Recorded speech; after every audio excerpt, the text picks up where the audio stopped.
sesuatu hanya kepada Allah Subhanahu wa Ta'ala. Mereka rela berdampingan dengan siapapun, bertetangga demi menunjukkan akhlak mulianya. Tetapi ketika kemudian dengan penuh toleransi kita semua berada di lingkungan yang majemuk seperti negara kita, ada orang-orang yang tidak punya kepekaan untuk menjaga persatuan bangsa dengan menghina sesuatu yang paling suci dan kita muliakan, apa yang akan kita lakukan? Sesungguhnya sejarah berbicara kepada kita. Tadi saya ditanya, kenapa ikut-ikutan yang seperti ini, Mas Salim?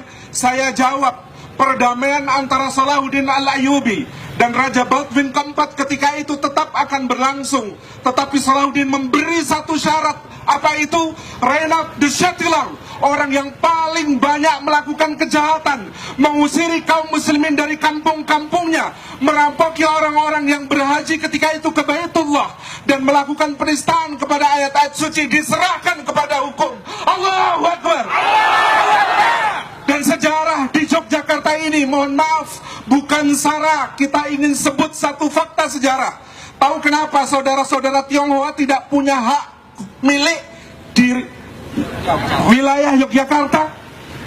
Hanya mereka diberi hak guna bangunan semata-mata.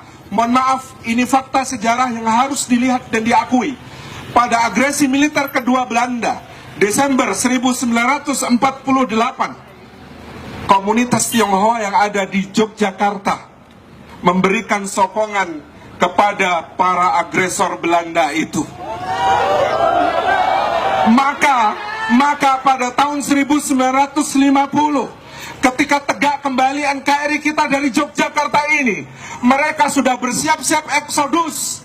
Oleh Sultan Hamengkubuwono IX, Allah yarham, mereka ditenangkan kemudian mengatakan, Anda meskipun berkhianat untuk kesekian kalinya kepada negeri ini, tetap kami akui sebagai tetangga, tidak perlu pergi, tinggallah di sini. Tapi mohon maaf, saya cabut satu hak Anda, yaitu hak untuk memiliki tanah. Karena keserakahan Anda sepanjang sejarah sudah terlihat.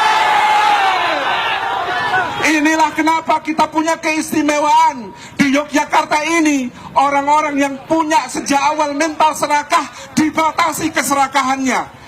Dia yang menggusur-gusur, ingin kemudian mendirikan imperiumnya sendiri dengan orang-orang yang kemudian kita tahu siapa, didatangkan dari mana.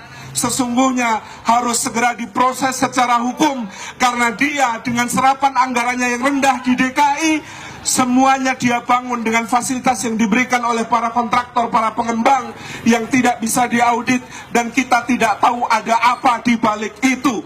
Proses hukum Ahok, insya Allah. Allahu Akbar. Demikian, assalamualaikum warahmatullahi wabarakatuh.